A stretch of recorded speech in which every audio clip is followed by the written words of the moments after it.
You slip into life from the comfort of your mother's body, born live into the dense, warm, humid air of the Amazon. Your mom leaves you the moment she pushes you out, not seeing the difference between giving birth and pooping. You and your siblings scatter in all directions, and the jungle doesn't care that you're new here. He was a great sibling anyway. At the moment, you're only a couple of feet long, and honestly, kinda cute.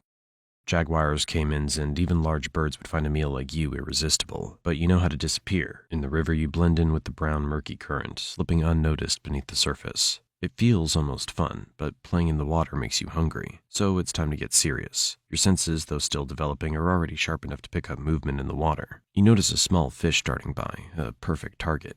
You freeze, letting the current carry you, getting closer and closer. Your jaws clamp down with shocking speed, and your first kill is yours.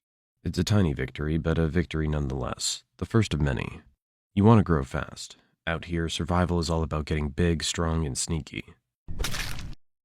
Speaking of sneaky, have you noticed your skin yet?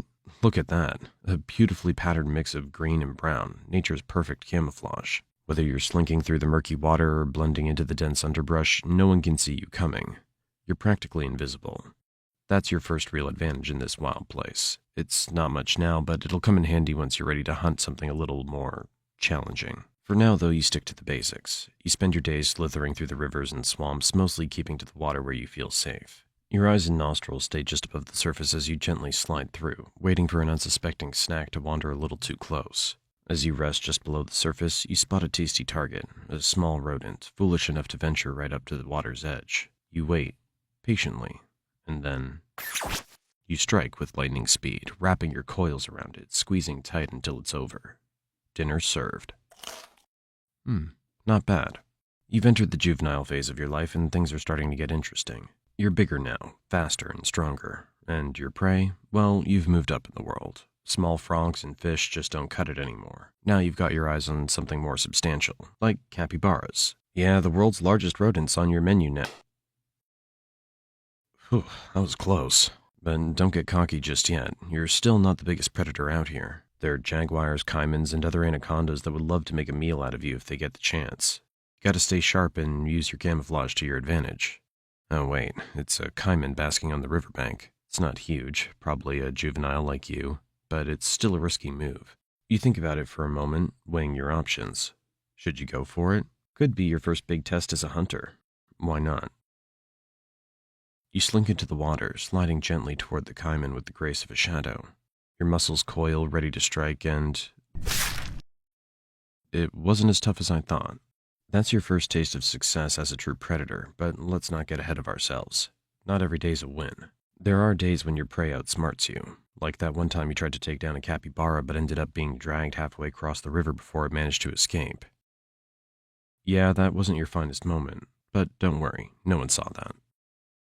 The good news is you're still growing, and with every meal you get a little bigger, a little stronger, and a little wiser. By the time you're fully into your juvenile phase, the jungle doesn't feel quite as intimidating anymore. Sure, there are still big predators out there, but you're climbing the food chain, and fast. As the months roll by, you become more and more comfortable in your environment. You've perfected the art of hiding in plain sight, waiting for hours, maybe days, or weeks. Finally. A group of capybaras grazing near the water's edge. You sink slowly beneath the surface, your eyes barely visible as you approach. You wait, your muscles tense, and then... What?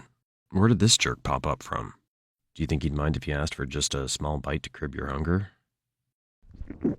No, maybe that's not such a good idea. Let's get out of here.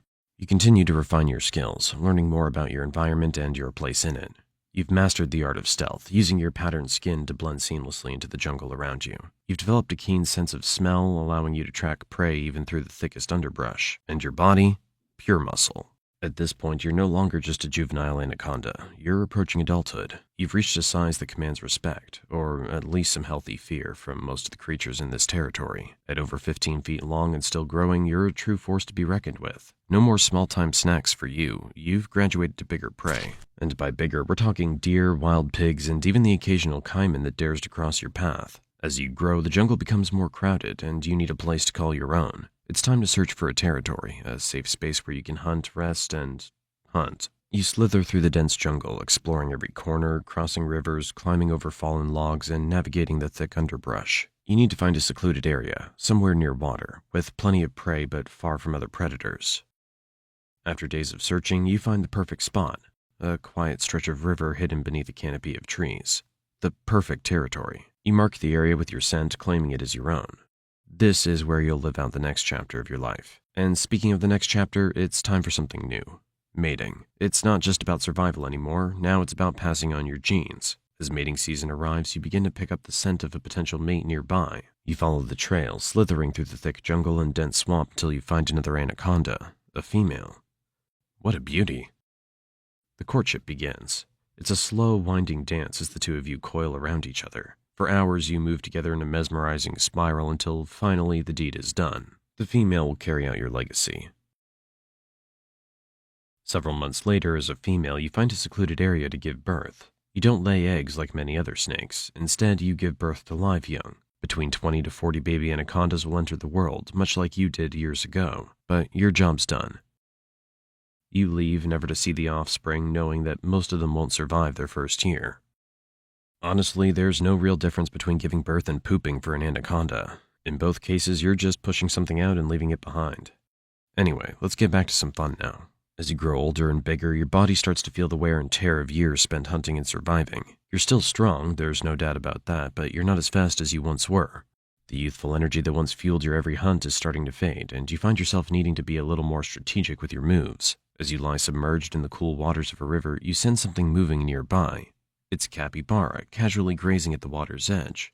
Normally, you wouldn't bother with something as small as a capybara anymore, but today you're feeling a little nostalgic. After all, it's been a while since you last took one down, and there's something satisfying about going back to where it all started. You wait, watching, your body completely still beneath the water's surface. The capybara inches closer, oblivious to the danger lurking just beneath its feet. And then, in a flash, you strike. Your coils wrap around the capybara in an instant, and within moments, it's over. You've still got it. But as you swallow your meal, you can't help but notice that it's not quite as satisfying as it used to be. Sure, the thrill of the hunt is still there, but something's changed. You've grown, not just physically, but mentally. One day, as you stalk a young deer near the water's edge, you sense that something's different.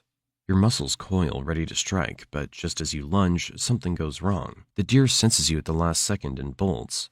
You try to chase, but your body doesn't move as quickly as it used to. You miss. The deer escapes. It's the first failed hunt in a long time, but something feels different this time. You feel the exhaustion deep in your muscles, the weight of the years finally catching up with you. You slither back to the water, but you know that it won't get easier from here. In reality, most anacondas don't die in battle. They simply grow too slow and too tired. Eventually, the jungle takes them back.